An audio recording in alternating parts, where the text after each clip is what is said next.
Olá, estamos iniciando o programa 18 da série Paulo Freire Vivo para a TV UFPB. E hoje a gente tem um assunto especial dentro da obra do Paulo Freire e posso dizer do conjunto da obra. Nós já trabalhamos 17 outros programas e para a gente chegou a hora da gente fazer uma espécie não de retrospectiva, mas como se fosse uma totalização, um entrelaçamento dos diversos conceitos do Paulo Freire que a gente veio desenvolvendo nesses programas anteriores, cada um deles passando por um livro, passando por outro, etc., numa sequência, para a gente pensar especificamente como é que o Paulo Freire nos ajuda, como é que o Paulo Freire contribui para a gente pensar a escola. E particularmente a escola pública popular, não é? Eu quero dizer isso de uma escola que é voltada para a grande população brasileira, mas mais do que isso, uma escola que seria construída justamente por essa grande população brasileira, não é? Como é que o Paulo Freire, a nossa questão principal nesses programas, né, daqui para frente, vários focalizando isso, como é que o Paulo Freire nos ajudaria a pensar a escola, a repensar a escola, a refundar a escola pública no sentido da sua reinvenção, no sentido da sua análise mais aprofundada, lógico, para melhorar a sua prática através de uma reflexão, de uma teoria. Muito bem. Eu tenho andado por várias universidades brasileiras, não é? E por algumas no exterior, e eu sempre pergunto para as pessoas: você utiliza o Paulo Freire na sua sala de aula? Você utiliza algum conceito do Paulo Freire na sua sala de aula? E não é raro a gente receber a seguinte resposta: eu não uso porque me disseram, eu acho que o Paulo Freire não serve para a escola, não é? Ele serviria para uma educação não escolar, né? Outro responde: não, eu não uso Paulo Freire porque eu trabalho com crianças e o Paulo Freire só serve para adultos. Respostas como essa, que são equivocadas, não é? Quando elas são muito repetidas, não é? Dá a impressão para quem não leu direito Paulo Freire, não teve tempo de ler direito Paulo Freire, não é? Que isso é verdade, e não é, não é? É um equívoco.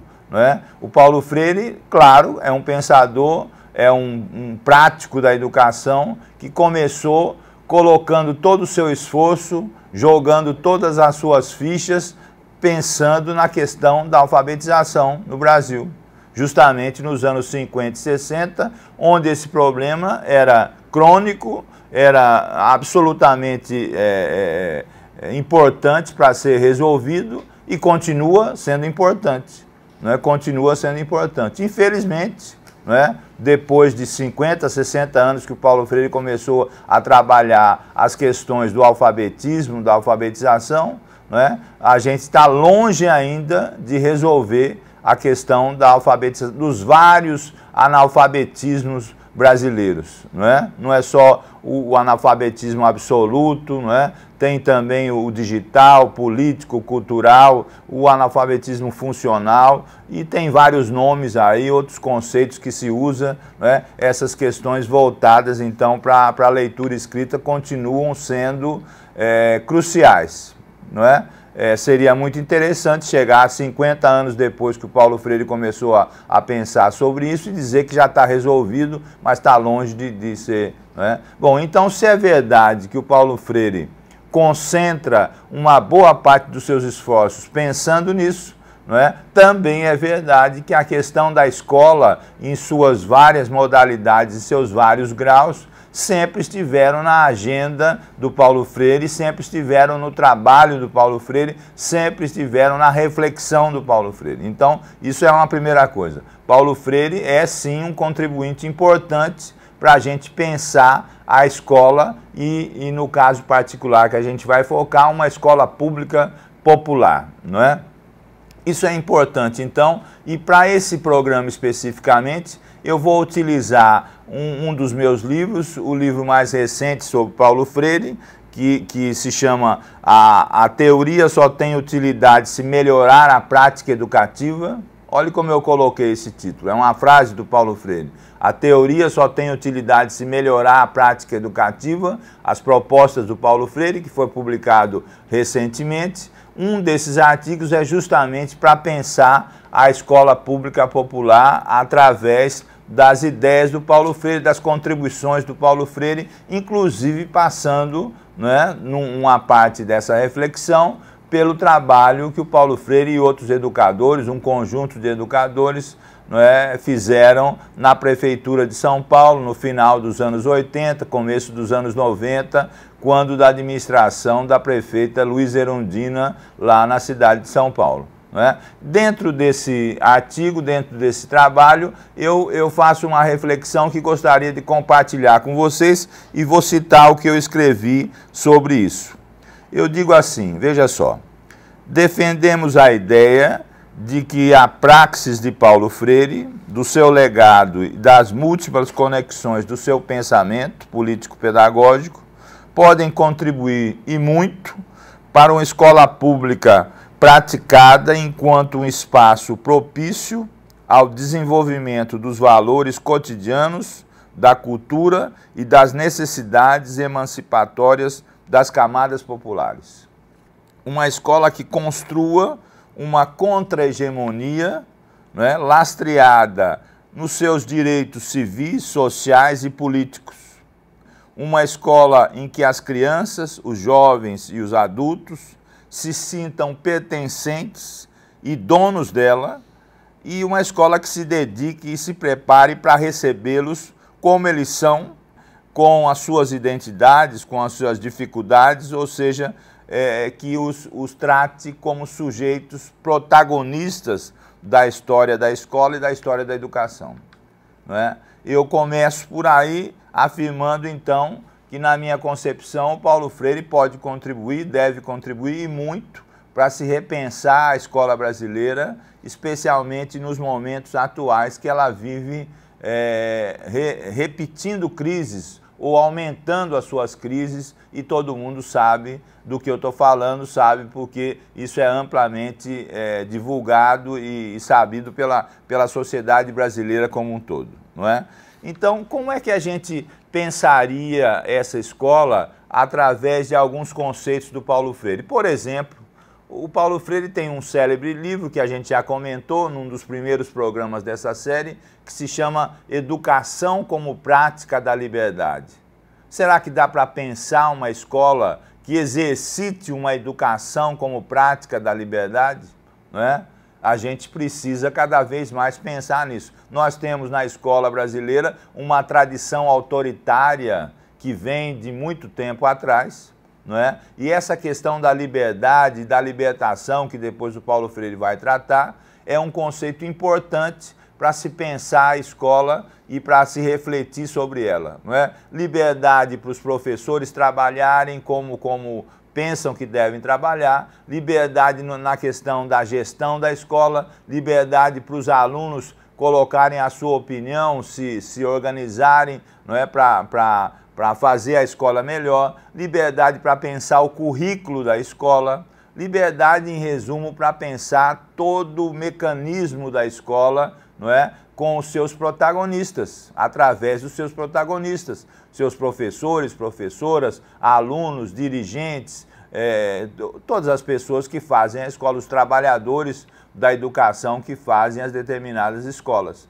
Claro que essa categoria, esse conceito de liberdade é um conceito muito importante para ser um dos principais, vamos dizer, contextos, veículos que a escola produz. Agora, essa liberdade que inclui alunos, professores, dirigentes, todos que fazem a escola, não é? Ela precisa ser exercida, segundo Paulo Freire, através de uma coisa importantíssima para ele, que é a ação dialógica, o diálogo, não é? Uma pedagogia dialógica, uma pedagogia que mostre a horizontalidade dos protagonistas da escola e esse trabalho coletivo, não é? Que não deixa de contemplar as diferenças e as individualidades, mas não aposta no individualismo, aposta na coletividade, no trabalho conjunto. Todo mundo sabe, por exemplo, que o trabalho conjunto dos professores, o trabalho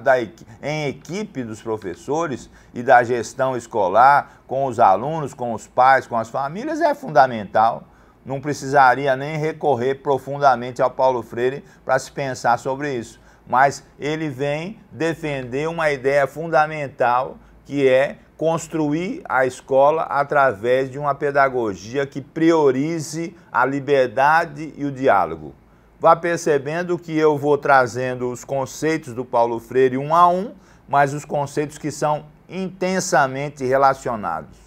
Eles não existem em si.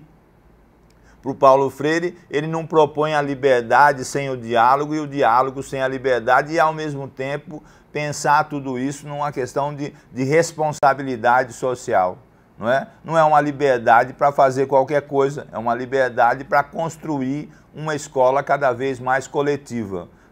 Mas quando se exerce a liberdade e quando se propõe o diálogo como categoria principal para pensar a escola, logo vem a ideia da conscientização que o Paulo Freire tanto defende.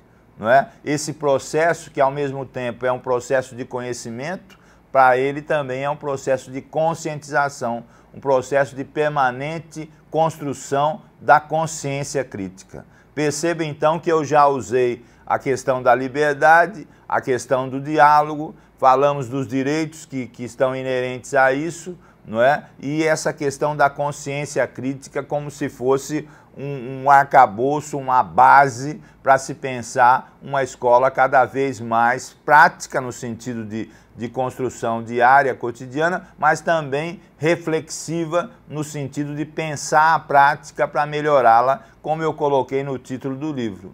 A reflexão, a teoria, tem utilidade, é importante quando ela melhora a prática educativa e para isso a gente pode usar várias das ideias do Paulo Freire. É importante então que você pense, junto comigo, que as categorias do Paulo Freire, os conceitos do Paulo Freire existem em si.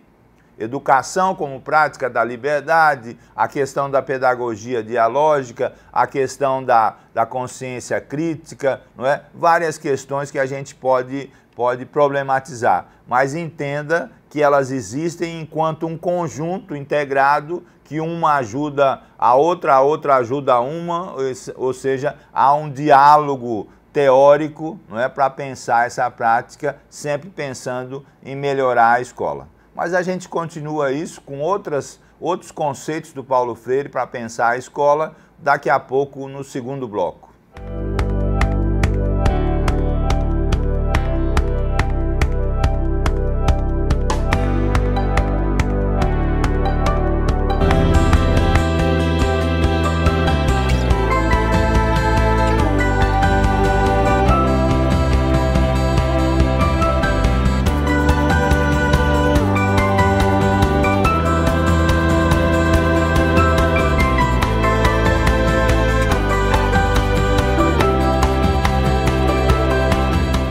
Então, nesse segundo bloco, a gente retoma vários conceitos do Paulo Freire, como estávamos fazendo no primeiro bloco, para pensar a escola, para pensar uma possível reconstrução dessa coisa social tão importante que é a escola pública, e uma escola pública com o interesse popular, com os valores, com as necessidades da grande maioria da nossa população. Estávamos explorando, por exemplo, a questão do diálogo, da liberdade, da consciência crítica, e tudo isso nos remete a uma questão central da escola, que é a sua gestão, e não é qualquer gestão, mas uma gestão democrática, uma pedagogia de gestão democrática. Veja que se soma a essa questão do diálogo, da liberdade, da consciência crítica, essa questão da democracia.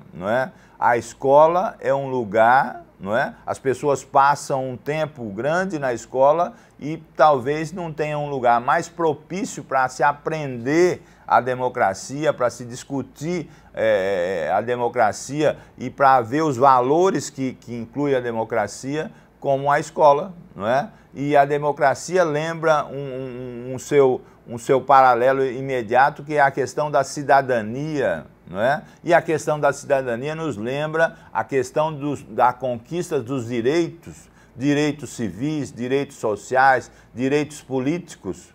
Veja só como a gente vai englobando conceitos, não é? A gente fala da construção de uma escola que precisa ser democrática, que precisa fazer com que os seus protagonistas entendam o que é democracia e o que é trabalhar na democracia, não é? Onde todos colaboram, onde todos colocam a sua visão, onde todos convergem para um bem comum, que é uma escola cada vez mais de qualidade, não é? Essa questão da democracia nos lembra imediatamente a construção da cidadania, e a construção da cidadania nos remete logo às questões relativas aos direitos humanos, que são tão importantes, né? Vários autores têm se dedicado a isso, e vários autores podem fazer uma complementação a essas ideias do Paulo Freire, como, por exemplo, o sociólogo Alain Touraine, que escreve um brilhante livro, Podemos Viver Juntos, Iguais e Diferentes, não é? É um livro importante desse sociólogo, não é? Tem um outro livro de um brasileiro que eu gosto sempre de recomendar, que é o José Murilo de Carvalho, um historiador muito importante, não é? Que ele tem um dos seus livros chamado Cidadania no Brasil, o Longo Caminho, não é?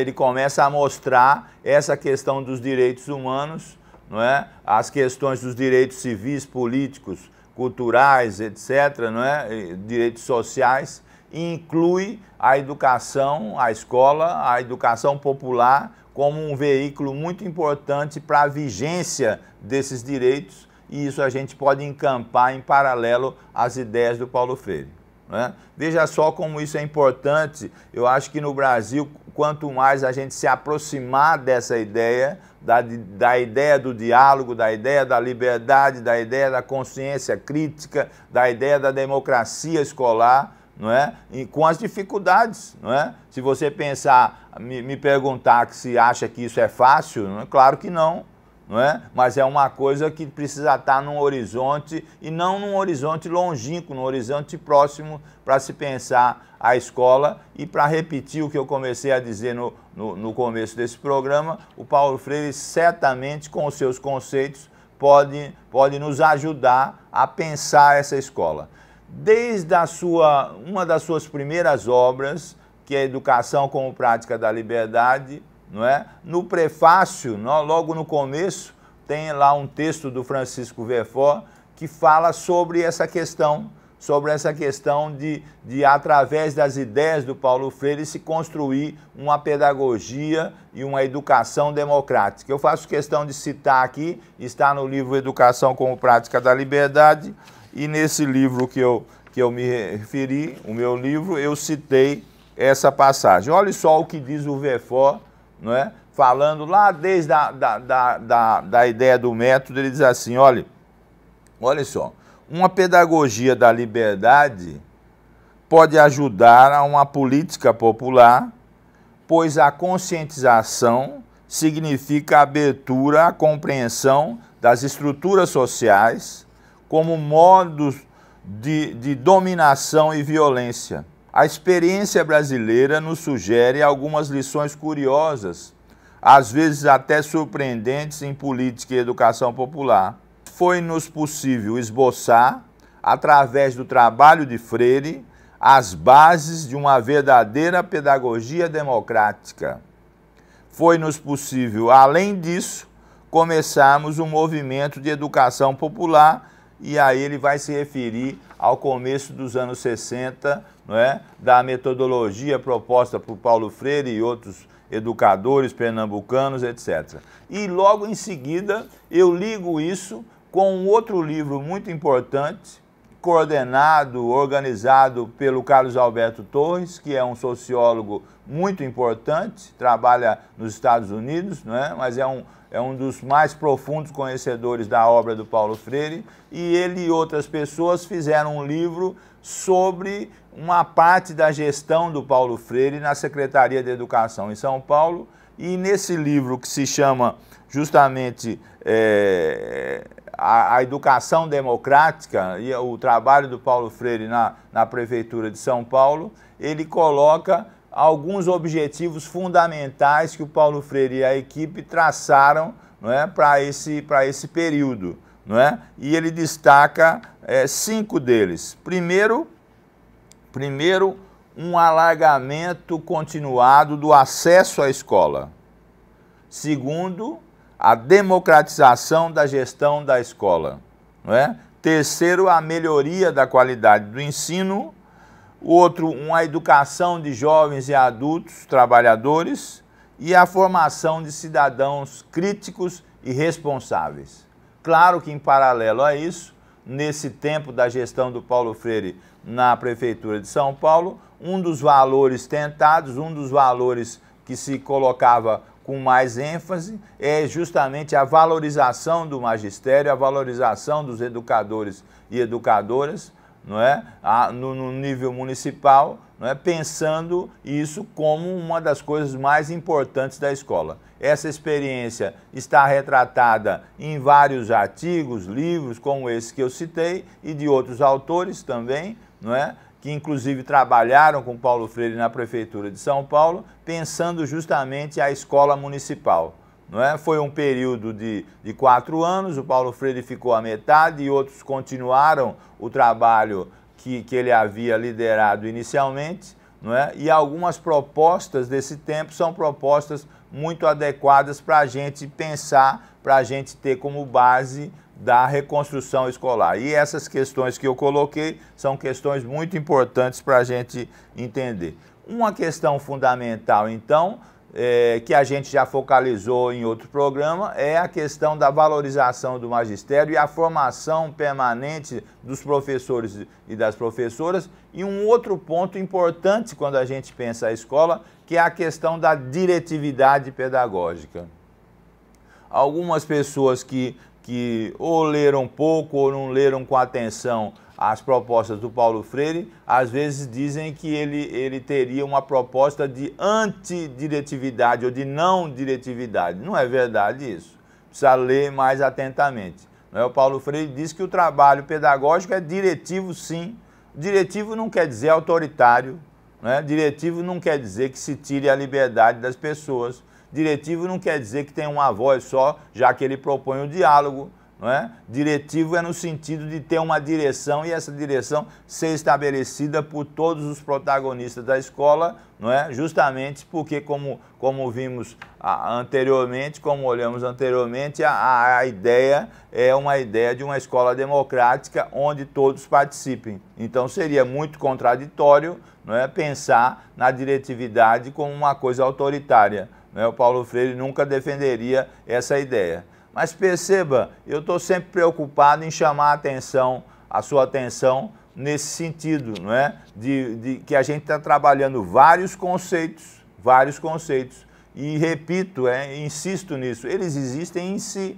Se você for procurar nos livros do Paulo Freire, nos artigos, nas suas conferências, você vai ver esses conceitos existindo por si mesmos, mas um conceito vai, como eu diria, chamando o outro. Um conceito vai pedindo a ajuda do outro. E quando você percebe, você tem aí vários conceitos. Aqui, só nesse programa, eu já repeti aqui uma dezena de conceitos, não é? Que um ajuda o outro a existir, vamos dizer assim, para falar fácil, para ser didático nesse sentido. Não é? Então você percebe isso quando a gente junta tudo isso, não é?